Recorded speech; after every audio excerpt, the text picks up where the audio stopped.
Hello everyone! In this video, I'll show you how to cancel an order on StockX. First, log into your StockX account on the website or app. Click on your profile icon, then go to the Buy section. Under Active Orders, you'll see your current bids or purchases.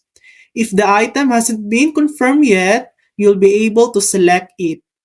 Click on the order, then select Cancel Order. You might ask to provide a reason. Just fill that in and confirm the cancellation. Remember, once a bid is matched with the seller, it becomes a binding sale and can't be canceled. You can only cancel unconfirmed or unmatched orders. And that's it. That's how to cancel an order on StockX. Thanks for watching.